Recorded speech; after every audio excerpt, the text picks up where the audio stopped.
But what I'm going to show you right now is my go-to script. Over the years, there were invites that were relevant for certain promotions or for certain times, but no matter what happened, I always went back to this particular invite. It's my go-to script. So let's take a look. And I'll tell you, it does work, because over the years I've actually sponsored a couple of hundred people.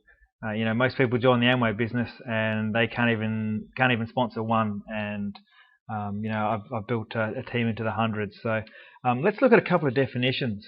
When you first get started, you hear prospecting and inviting, and a lot of people are a little confused as to what the difference between the two is. So prospecting is simply asking questions to see if the person is looking. It's information gathering. So you might be in a store talking to someone, and it's just asking questions, get a number, that's all. You don't actually make the invite at that time. You could, but you normally wouldn't.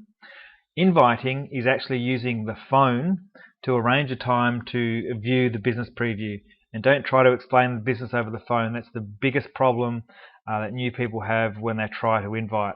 Doesn't work. I've tried it many times, trust me. Okay, here's my go-to invite.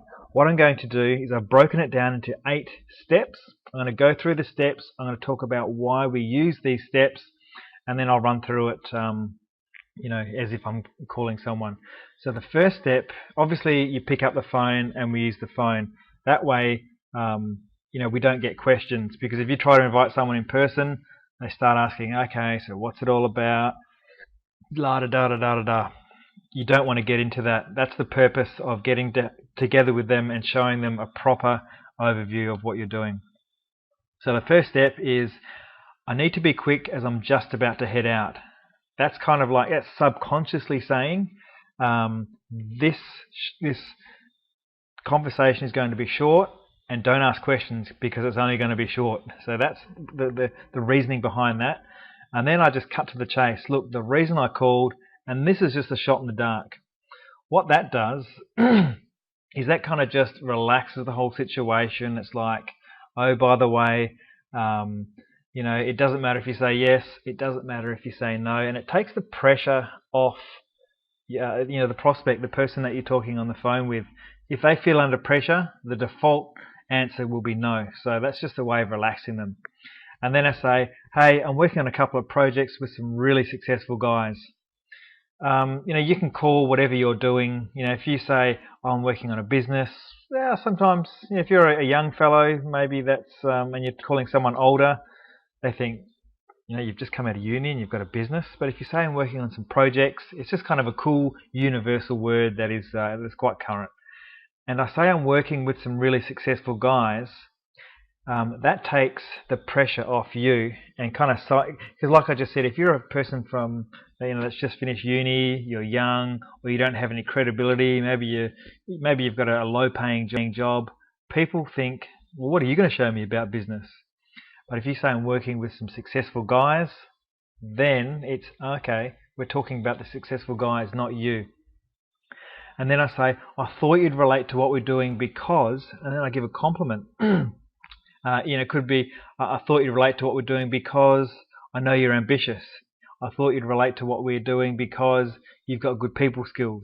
I thought you'd relate to what we're doing because, the other day when I was around your house, you mentioned that you're wanting to pay off your mortgage faster, or you were looking to get a mortgage. So you find something that will be their hot button. And then I say, obviously, you can't go through all the details on the phone. And I've got obviously in bold. It's kind of a weird thing. If you just say, obviously, I can't go through the details on the phone. Firstly, what that's saying is, mate, don't ask me any questions. That's the first thing that it's saying. And by overemphasizing obviously, people will just go, oh yeah, well, it must be obvious. I don't know why, but it must be obvious. And it's hilarious. They agree almost every time. It's so funny. And then I say, but hey, I'd love to show you through what we're doing. Just showing, not hey, I'd like to sponsor you or something. Just I'd love to show you what we're doing. And then we say, when would be a better time to catch up? A weeknight or a weekend? This is a key to appointment setting. It's called the alternate close. If you say, when would be a better time to catch up, they just say, oh look mate, I'm pretty busy. So you need to lead them to a decision. That's one of the keys to making an invite work, is leading people to make a decision. So if you just say, hey, can you make Wednesday? They say no, then,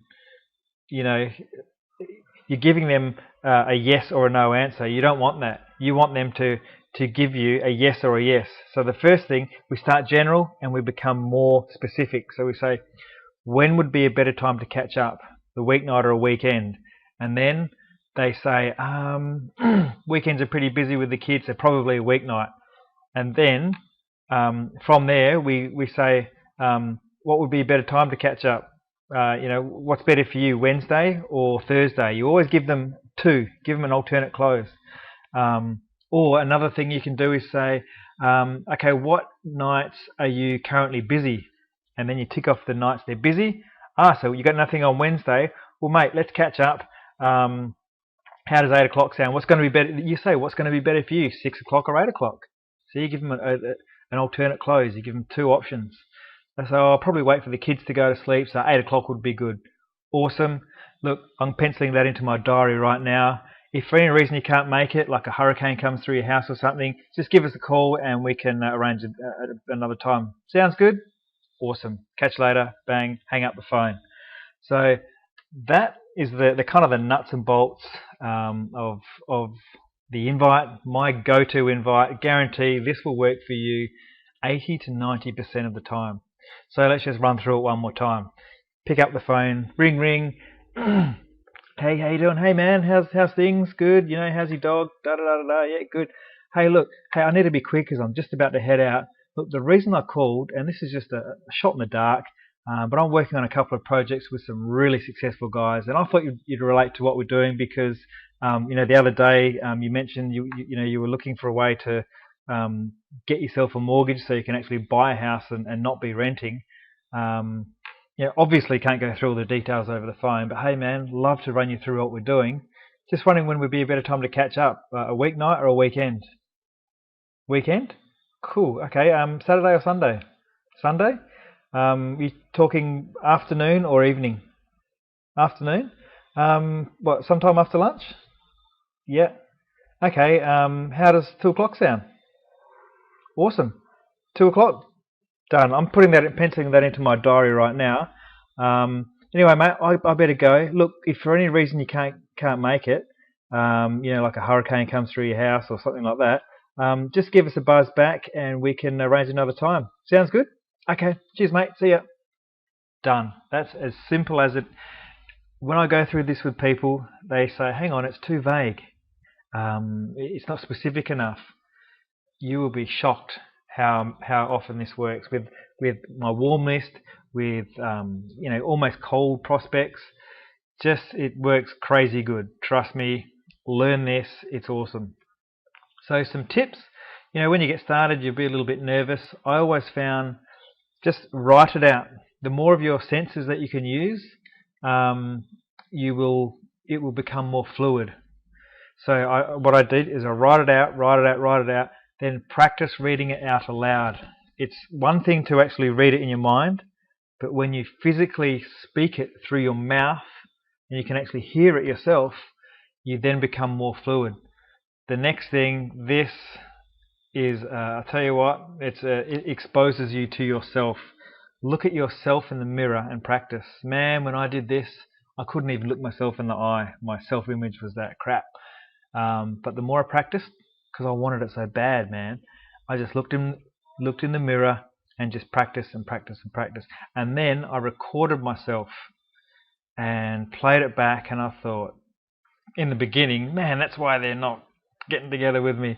But as you get more fluid, you'll hear your voice and you can just change things up. Practice in the car when you're driving to work. That's a cool way to do it. You can sound really strange. Role play with your upline. Get this, practice. Your husband or your wife or whoever, a friend, just practice. And that's the last one. Practice, practice, practice. Always remember, that the worst invite used frequently is always better than the best invite rarely used. So you've got to actually go out there and do it to make